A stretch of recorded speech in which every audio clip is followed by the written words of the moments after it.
Salutations everybody, it is Matty here today and we are sitting down to talk about Starfield. We're only a couple of months away from the Starfield Developer Direct and there's a lot of questions surrounding the showcase and what to expect. So today, while the news is relatively slow, I thought it'd be actually a fun time to sit down and discuss what we can expect from the Developer Direct both before and after it. You see, based off my familiarity with the summer showcase coverage, once we hit May, things are going to start to pick up with rumors and leaks and speculation, and we'll be on top of all of that as we always are. And then June is the time we see the fruits of our labor. Were our guesses correct? Were they incorrect? Where do we stand? So now is the perfect time to have that honest expectations level conversation with Starfield.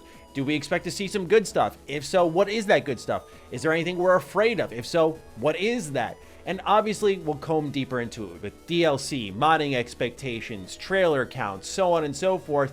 And is Xbox doing too much on their big showcase day? It's a wide open conversation I'm excited to have. And if you're new here and you're into Bethesda conversations, news, games like Starfield, Redfall, and so on, consider subscribing. A lot of coverage is about to pick up in these coming weeks. We're in a bit of a lull right now when it comes to gaming news, but when it comes to releases, things are about to heat up. A lot of reviews on the way, a lot of news on the way, a lot of probably rumors on the way as well. We'll see though. But with that, thank you so much for giving me some of your time today.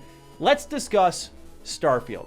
The reason I wanted to have this conversation today beyond the timing of it was also a tweet I saw that indicates the time frame for Xbox's game showcase, which also inherently gives us a window for how long the Starfield Developer Direct is going to be. So this tweet says that the Xbox game showcase combined with the Starfield Direct will go for a total of 2 hours. With that, I think based on what we know on the two formats, that we can expect the Xbox Game Showcase to go around 90 minutes and Starfield's Developer Direct to go around 30 minutes. Again, this is just speculation based off what we know so far, based off previous showings from the two. It's possible we get less Xbox Game Showcase and more Starfield Developer Direct, but I expect my former prediction to be the accurate one. But right now, we don't have the official word, we just have the allotted time window, and that's kind of exciting. It's going to keep us guessing just how much Starfield we're going to see. So that begins with our first talking point. How much will we see? It looks like we're at least primed and set up for our usual God-powered level presentation of about half an hour, given what we've seen with Fallout 76 and Fallout 4. Todd likes to come out and show everything about the game and give one informative deep dive and kind of leave that as the marketing tool for the rest of the game. Now, we saw with 76 how that can come back to bite you in the butt with the 16 times the detail, but otherwise with Fallout 4, it worked extremely well. What are my expectations going in with how much we're going to see? Well, if we go off what Todd Howard told us when we got the release date finally for September 6th, he said then and there that he was surprised how much they can fit into this game, and there's still so much to show us. Now, if we're to believe him, the guy trying to, sell us the game, there is still a lot for us to see. But ultimately, we have to factor in one thing. This is a very strange marketing window that's also exciting. The reality is that likely the next time we see Starfield in full, I don't think there will be any trailers leading into June, but I won't definitively say so. But the next time we see Starfield in full will be 3 months away from launch. Now, obviously we have a lot of questions about the game, but the reality is, how much does Bethesda truly want to show us about this game? I don't think we're going to get 30 minutes of raw gameplay, by the way. If the first Developer Direct was anything to go by, there's a lot of B-roll, sizzle reel stuff, and it's very snappy. So we're not going to get too long of, I think, any stretch of gameplay. Unless it's going to be a lot like Redfall, where it was a pretty genuine stretch of gameplay. My expectation is how the rest of the Developer Direct was, where we're going to get snapshots of pretty much everything else in the game we have yet to see. If Todd Howard is telling the truth that there is a lot that's been packed into this game, you got to think about it, right? We haven't seen choice and consequence on display. We haven't seen the breadth of options when you're exploring space. We haven't really seen in action landing on the ground, flying around on the planet's atmosphere, and what that's like, and how you go to space. We haven't seen what it's like to amass a crew. There are so many little intricacies within the mechanics we know on a broader level that we have yet to see explored and explained to us. And there are a couple of ways that Bethesda could go about it. Given the length of the showcase, I imagine they're going to dive deep. But how deep do you want to go when only a couple of months later, we're going to have the game in our hands? You're going to hopefully go spoiler free and not do what you did with Fallout 4 and show one of the end game shots. I remember a lot of people critiqued me for having an issue with that, but I am standing on my square. I pray, Bethesda, you do not spoil part of the game as part of your presentation. The game will sell regardless of that. I can't help but think of God of War Ragnarok, where the fans were getting impatient, some were getting concerned. What's going on with this game? It's supposed to be coming out in November, but you're not showing us anything. And then PlayStation shows up with one trailer, one controller. They're like, here you go, see you in November. And the game sold millions of copies, showing that you don't need to really pour it on for marketing, but this is more a Bethesda Game Studio special that I'm going to enjoy while it's the norm, because I don't know if it'll forever be the norm. But look no further than Fallout 76. I implore those of you who are really curious on this subject, if you go back and even skim through the Fallout 76 E3 showcase, you'll notice that the clips that we saw were very selective. We saw one trailer, one PvP shot, and that was mostly it. Otherwise, it was talking a lot about the game, and hindsight 2020, I was definitely a little bit curious heading into launch, but there were some red flags there. Now, 76 seems to be hopefully an anomaly, but it just goes to show that Bethesda Game Studios themselves have actually done presentations that are longer and not shown much at all. I don't think that'll be the case with Starfield, but it's worth thinking about given some of their previous showings. But the reality is Bethesda could choose to not show us a lot here, and I do think a lot of this is going to be developers talking more than actual gameplay, because we're going to be so close to launch by that point. So that leads into the next talking point. What are we going to see here at the Developer Direct beyond the obvious gameplay and features? What kind of features? I actually think, based off a lot of recent interviews we've seen with Todd Howard, that modding is going to be a big focus here at this showcase. I think that this is something that Bethesda is starting to put more and more in the eyes of the mainstream now that they got console mods down. We have the rumors of a Skyrim marketplace. I think they want to present the idea that with the thousands of planets that you're going to see in this game, one of the negative talking points has been, well, some of them will just be ice ball. Some of them will just be empty that you'll be able to decorate with your settlement mode. And for some, that is a major drawback of the game, and fairly so. Wouldn't it be a great counter talking point to say, we've got modders, we've got tools, we've got ways to support these empty worlds, and here's how you can get started right away. Usually it takes a little bit of time for modding tools to get into the hands of fans, but imagine if it was there, boom, day one. That would be really exciting to see if it was just there and people get started right away.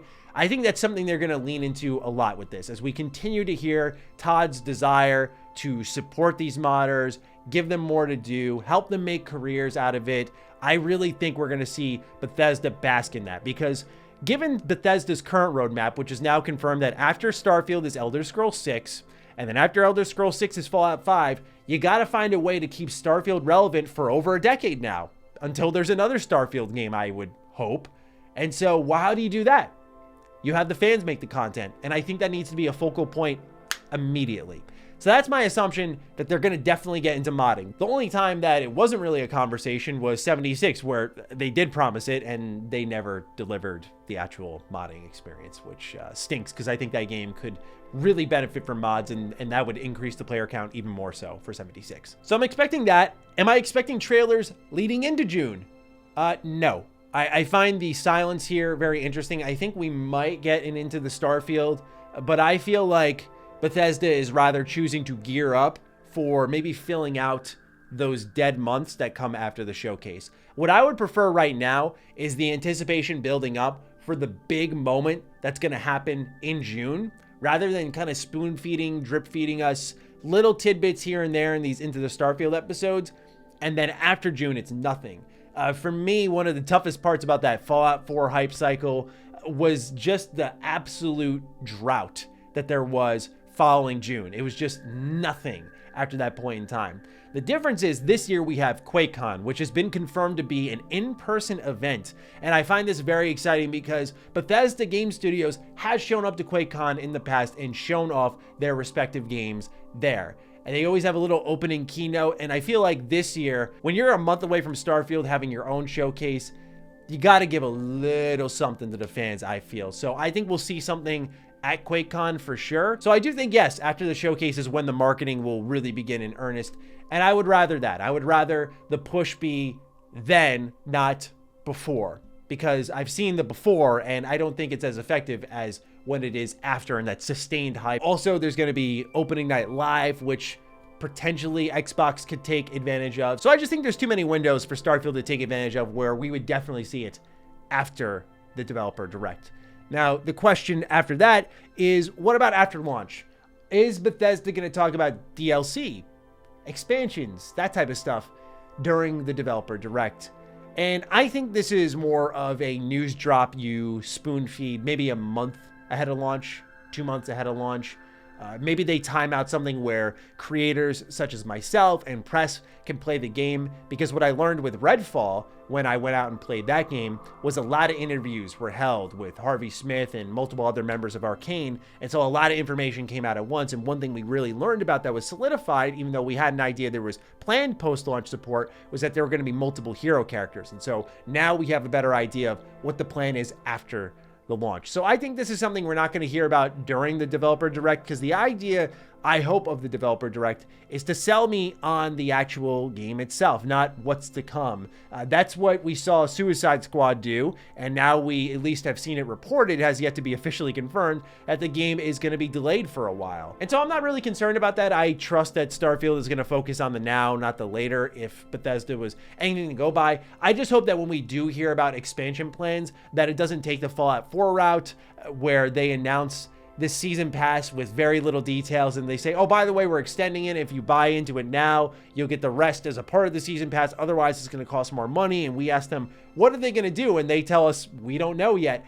That to me felt so dishonest, and I was very disappointed by that. Even in my Fallout 4 fanboy days, I was pretty disappointed by that move. And so I hope they stay away from those types of practices, which I think nowadays, funny enough, is easier to sell. They kind of blind, yeah, you'll get more down the line, but I personally hope they just focus on nailing this launch, because then we'll be hungry for more. And I think more people should take a page out of the Elden Ring book, which is just focus on the launch, focus on the now, and then give people a lot more with a big expansion later. That's what I'm personally hoping for with Starfield. Collector's editions. Are we going to get anything like that? Special editions? I think so. People may have forgot this was something we covered last year, but there was a leak for a Starfield Constellation style smartwatch. Now, if it's going to be like the Fallout 4 Pip-Boy edition, maybe it comes with that collector's edition. Otherwise, I think when it comes to the Starfield Collector's Edition, this could just be an expensive piece of merchandise. We've seen Bethesda sell that as part of their gear store, but I definitely think there's going to be some sort of Collector's Edition involved with this game. With that comes the interesting question that Xbox has brought to our attention through multiple moves, which is early access. There are a lot of people who noticed that Forza Horizon 5 did extremely well, with 2 million people buying into the premium add-ons bundle, which would give you the game a weekend ahead of time for the price of, I think, $30. And a lot of folks in the Xbox community are now looking at other Xbox games and wondering, okay, how are they going to sell us these games early? When you look at Hogwarts Legacy and its insane success at launch, in the early access period, breaking records, absolutely nuts, right? So to me, I look at something like that and I think, why wouldn't other companies want to do that? Do I like when companies do that? No. My mantra is, if it's ready, sell it then. If it's ready 3 days early, see you there. Everybody, not just people who want to pay extra money. But this is the business reality. And I get why companies do it, because it's easy money and you don't got to do anything with it. And would I rather that or microtransactions? Yeah, I'll take the early access any day of the week. But when it comes to the collector's edition, it could be tied into that. This premium early access edition that you pay maybe $90 for, but you get Starfield 3 days early. I mean, tempting. That's for dang sure. And I knew many people who were not willing to wait for Hogwarts Legacy. I personally didn't wait because of my coverage, but I know friends who are not even crazy into games and went, I'm buying this. I'm buying the most expensive version. I got to get this as soon as possible. So Xbox will be wise to take advantage of that. And I think that would tie into one of their collector's editions. I hope they don't. I hope we all get it on the same day so no one gets spoiled for such a highly anticipated game. But definitely collector's edition, I think, will happen. We've seen Bethesda continue to do that. Hopefully the quality is higher this time around compared to Fallout 76, where there was the canvas bag shortage that everyone joked about, and a lot of the collectible goodies seemed lower quality, like the bottle of alcohol that did not use the right material either. There was a lot of question marks surrounding the materials and quality of 76's collectibles, and I hope they shoot a little bit higher now that they're with Xbox and this is a big premium AAA game. So that's overall what I'm expecting right now. I'm expecting to see a lot of Starfield after June, not much beforehand. I think they're building up the cachet, if you will, to just fire away month after month leading into that launch. I think if we see anything leading into June, it may be an Into the Starfield or one of those sit downs with Constellation questions. But I feel like what's the point in doing it now if we're going to answer those questions so soon? We're just a couple months away. And with that potential half-hour showcase, I think within it, we're going to see modding, obviously a decent amount of expansions on the gameplay mechanics we already know, getting into the depth of that. And I think we're also going to see some type of collector's edition showing up, but not much in the terms of DLC until later. We'll see if I'm correct on that, but I'm looking forward to seeing your guesses. Where do you think Bethesda is going to go with their showcase of Starfield? What are your expectations? For me, of course, extremely excited, but beyond that, it's anyone's guess. So I look forward to seeing yours down below. And with that, take excellent care of yourselves, and I will see you in the next video. Be sure to follow me on Twitter, follow me on Instagram. Those links are in the description down below. And a big thank you to all the patrons, all the members who continue to support the heck out of the content here. Stay sexy, stay active. I love you all. Peace.